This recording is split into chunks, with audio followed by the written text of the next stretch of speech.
Hello' guys, good evening.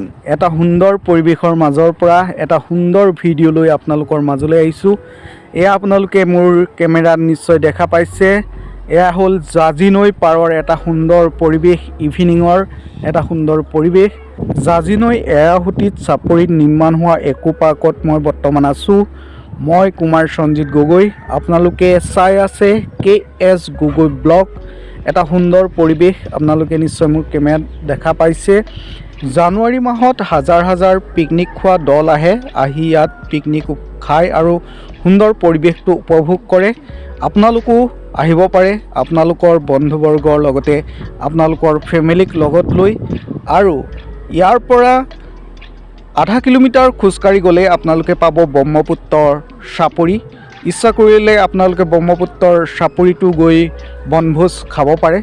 প্ৰকৃতিয়ে গঢ়ি তোলা জাঁজি নৈ এৰাসুতি চাপৰিত হাতীহালৰ একো পাৰ্কখন আপোনালোকৰ ফেমিলিৰ ল'ৰা ছোৱালীবিলাককো দেখুৱাবহি পাৰিব আৰু সুন্দৰ পৰিৱেশত মনবিলাকো ভাল লাগি থাকিব। আহকচোন তেতিয়াহ'লে আজি এই পাৰ্কখনৰ কিছু ভিডিঅ' আপোনালোকৰ লগত শ্বেয়াৰ কৰোঁ।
ভিডিঅ'টোৰ শেষত আপোনালোক সকলোলৈকে মোৰ ফালৰ পৰা এটা বিশেষ অনুৰোধ, আপোনালোক যাতে সকলোৱে পিকনিক খাবলৈ আহোঁতে হাতত এটা ডাঙৰ কেৰি বেগ লৈ আহিব।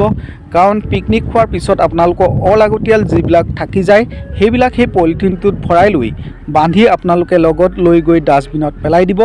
কাৰণ এই প্ৰকৃতিয়ে গঢ়ি থৈ যোৱা এই সুন্দৰ পৰিৱেশটো চাফ চিকুণ কৰি ৰখাটো আপোনাৰ মোৰ আমাৰ সকলোৰে কৰ্তব্য। শেষত আপোনালোক সকলোলৈকেই ইংৰাজী নৱবৰ্ষৰ শুভেচ্ছা জ্ঞাপন কৰিছোঁ। আৰু যদি আপোনালোকে মোৰ ভিডিঅ'টো চাই ভাল পালে লাইক শ্বেয়াৰ ছাবস্ক্ৰাইব কৰি দিব। যদি আপোনালোকে এই ভিডিঅ'টো ফেচবুকত চাই আছে মোৰ ফেচবুক পেজটো ফ'ল' কৰি ল'ব। নমস্কাৰ, বাই বাই।